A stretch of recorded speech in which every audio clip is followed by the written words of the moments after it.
Hi, welcome to our coffee break chat series. Today, in light of the recent International Men's Day that was focused very much so around men's mental health and wellbeing, I've got a few of our chaps from across the group to get together just to talk around that subject, really. So today I've got Alex Onofrio with me, who's the Managing Director for Evolve. Hiya. Hello, and Tom Mayer, who's one of the directors of Evolve. Hi, Julie. Hello. You guys have been in the group for quite a while, haven't you? You're how many years now? Yeah, we joined quite similar times. 6 years, I think, yeah. 6 years. It's gone quicker. Very quick. Yeah. Quick. Indeed. Well, look, thank you for coming to talk with myself today. I know it's one of those subjects that not everyone goes, oh yeah, let's go and have a chat about mental health and wellbeing. But I think it's a really important subject, and actually, you know, the more that we can talk about it openly and get stuff out onto sort of social for people to look at, the more, you know, we're helping to evolve the kind of culture of I can't talk about these things and the kind of the shutters that come down, which unfortunately for some people has a massive effect and doesn't go in the right direction. So thank you, because I know it's a challenging one. But I've got a few questions that I want to run through today that I think is just be really interesting to get your take on. Yeah. So personal wellbeing strategies, right? I mean, that's a very top line. Oh, I've got a personal wellbeing strategy. But in essence, what that means is, you know, how do you look after yourself, right? We work in really, really fast-paced, pressurised environments. And a year like this year, where I feel everyone across our industry has really felt the pull this year and how tough it's been to keep going and keep your energy levels up.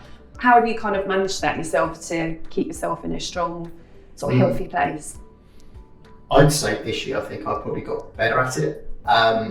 Historically, you work through lunches, you work kind of late in the evenings. I've been far more disciplined with myself around going out for walks at lunchtime, getting fresh air, things like that. And then a big part for us was April this year, where we decided as a family actually to get a family gym membership. The kids are now old enough where we can all go together. So we do kind of gym sessions with the kids at the weekends, every single weekend. And when sometimes you don't feel up for it, the kids are sort of motivating you to go and vice versa. And it's just meant you're not doing it in isolation, you're still doing it with the family, but then it also gives you opportunity to go in the week. And that's where we'll be on days where I want to go to the gym, I'll be a little more flexible, I will turn my computer off and I'll get myself to the gym. And that really helps from that. You always come away, I think they say, you never come away from a gym session feeling like it was a bad session. No. There's always something that you feel good about it. And that's really helped all of us, not just myself. That's brilliant. And we've maintained it, importantly. It wasn't just a fad.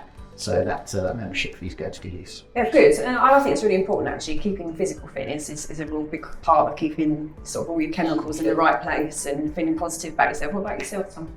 I think I'd agree with Alex. I think exercise is really a big thing for me in terms of stress relief, resetting the day. It's the simple things for me. So I think when I've got conflicting deadlines and I'm over capacity work-wise, it's always important to be really organised, and it goes back to simple things like just having to do. Let's see, if I'm finishing my day, I like to just organise what I've got to do the next day, so it's not spinning around in my head and it's all out on paper. I know what I've got to do when I get to the office the next day.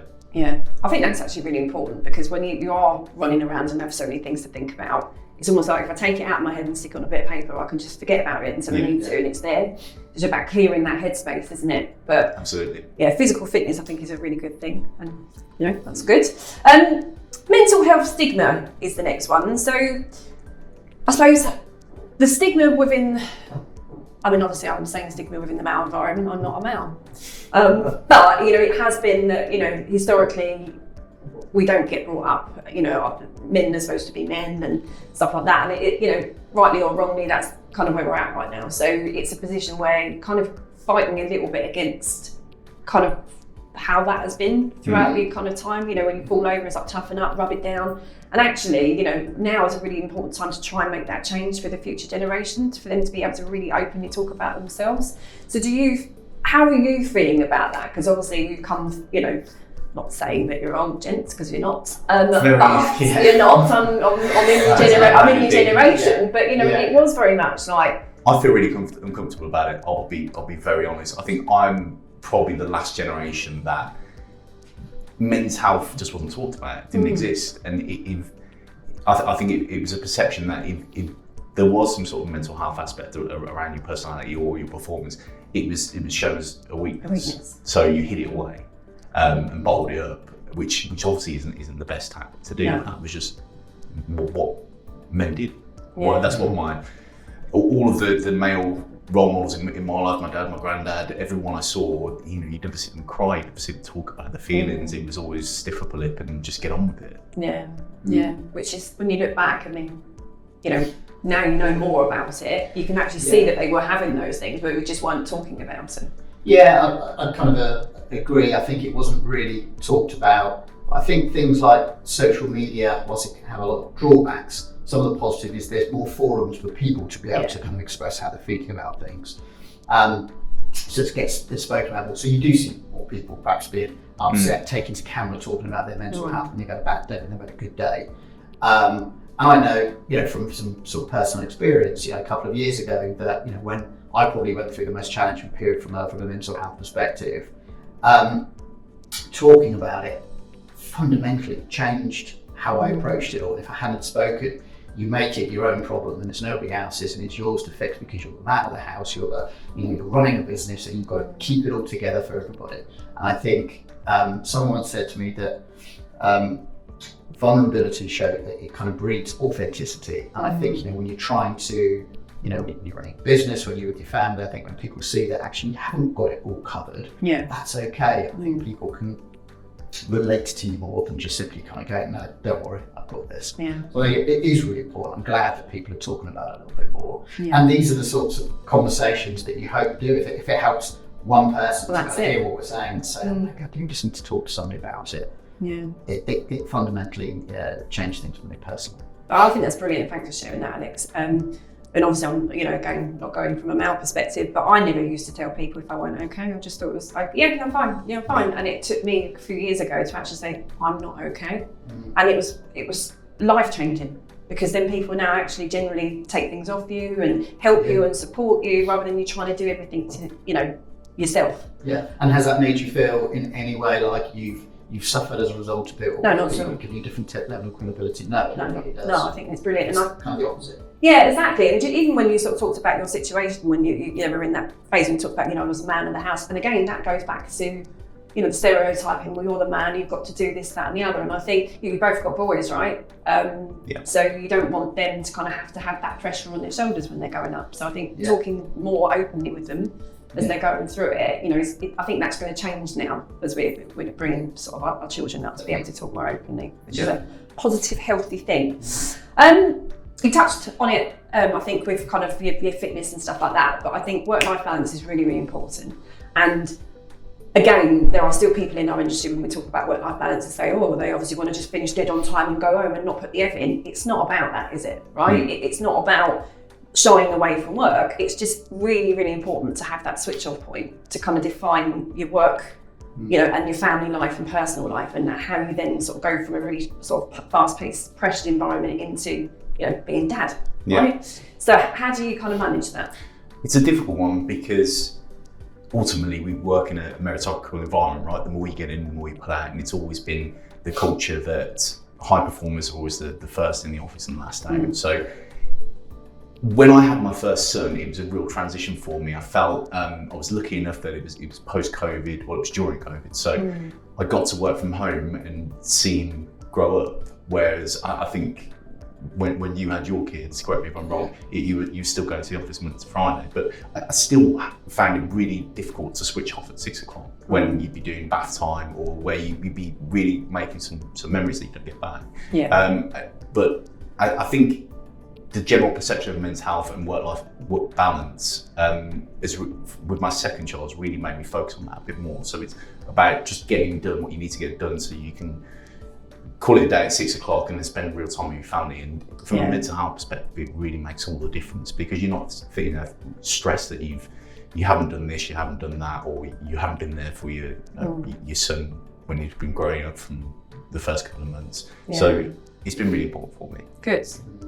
No, I mean, you're right. Pre-COVID, I did see the kids in the week, and you kind of try to get yourself home. Obviously, from here to where I live is a good couple of hours, so you miss them, and then you kind of kind of lock back on and kind of carry on working because they already kind of gone to bed.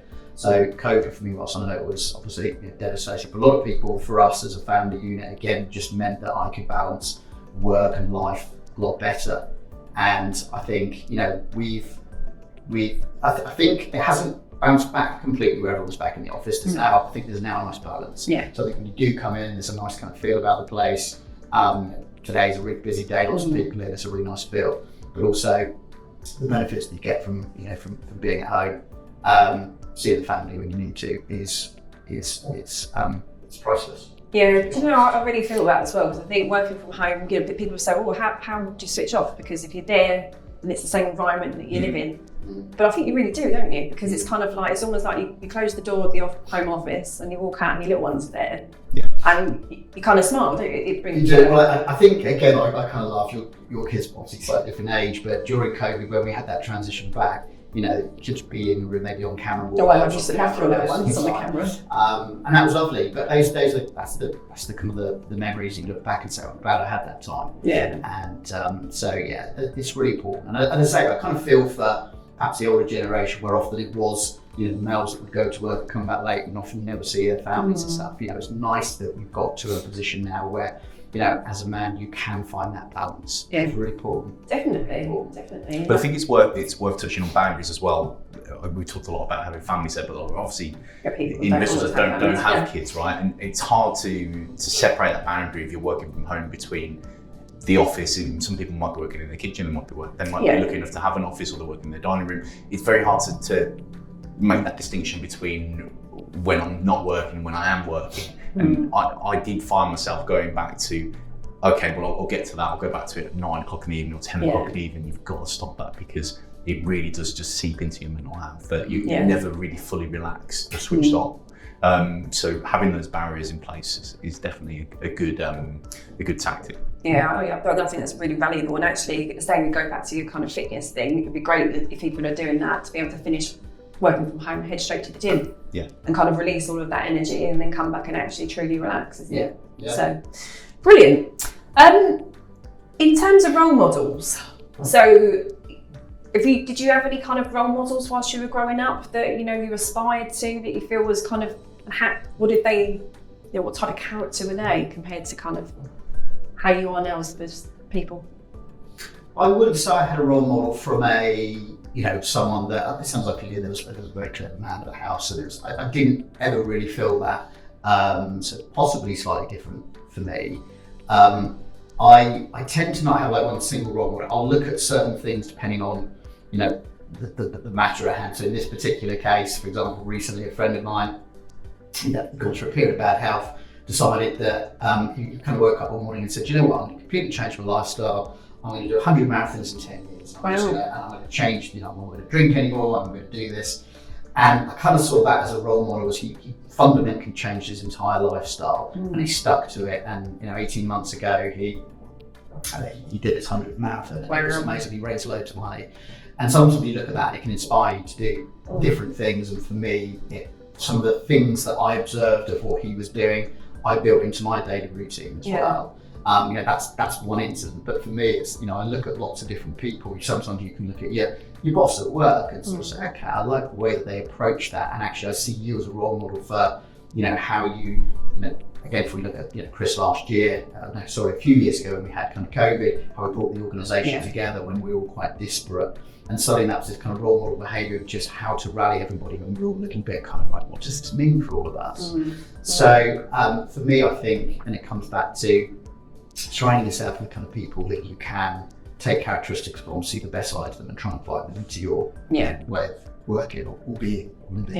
Yeah, I think all of the male role models in my life are really just masculine figures, and it's a play to that. We don't talk about mental health, so it's not really a positive reflection of that. But I watched the Robbie Williams documentary quite recently, and it was really eye-opening for me, because from the outside in, the perception of he's the most confident person in the world. But then when you go through this documentary, you realise that he was suffering every day, and that he was literally forcing himself to go through these massive shows and perform. And there's lots of stories coming out like that from famous people and inspirational people, where from the outside in you think they're so confident, they never feel nervous, they're not really concerned about what other people think of them. But it's actually the opposite. Yeah, it's the way they battle through that is really inspirational, and I think that's a real good role model to have for the next generation coming. Yeah. That it's okay to feel vulnerable but still succeed. Yeah, and I think that's really true. And I think, you know, it's good that there are actually more and more sort of celebrities coming out to talk around it, because it is a front that they put on, right? And you know yourself, if you're not feeling great, you'll tend to be overly happy. And actually it's about kind of watching those signs around your friends and your colleagues as well, isn't it? That you actually, if there's something just slightly out of character and they're a bit more elevated, is there something else going on that you might just be able to sit down and say, you're right? Yeah. That could really make all the difference. Well, exactly. And I think that's the key thing, asking if you're okay, but actually really meaning it and waiting for the answer, not just going, you're right, and then just expecting to go, yeah. You know, it's about really, truly sort of asking the right questions. And so, last question. So I know that, you know, this video has been a little tough for talking about stuff, but thanks, Tom. I think it's brilliant. What advice would you give your younger self? That's a good question. Ooh. I would say to myself, it's okay. You will fail a few times before you succeed. And not to beat yourself up too much when things don't go the way you expect the first time. We will learn the most from failure. Some people say if you haven't failed, you haven't tried. Yeah. So for me, I think it's just saying something. It's all right. There'll be some bad days, but there will be good days as well, and it's okay. Stick with it. Do what you believe in. Like that. Alex has literally stolen the line on I saw what you meant there. I think Alex has hit the nail on the head. If I look back at the first few years of my career, I was obsessed with what other people thought of me, about how good I was at something, how bad I was at something, and that really drove my mental health to the point where when I'm in uncomfortable situations, it spiraled out of control. I was thinking, people are expecting to fail, they're waiting for me to mess up, or you shouldn't be here, you're not in the right position. And I think that is definitely the wrong perception to have. I think Alex's perception is right. The more you fail, the closer you are to getting to the point where you're going to succeed and you're going to get to that next level. And it should be celebrated instead of revered that, you failed at this. The more times you fail, the closer you are to success. I love that. Yeah, and actually we quite nurture that sort of environment here, don't we? Where it's okay to try something new, and if it doesn't work, at least you tried. Yeah. Better to try than not try, right? Yeah. So, but guys, thank you so much for coming to talk to me today about it. Much appreciated. And keep going. Bring up the generation of talking about their feelings, and everyone will be in a better place. Thanks. Excellent. Excellent. Take care. Cheers.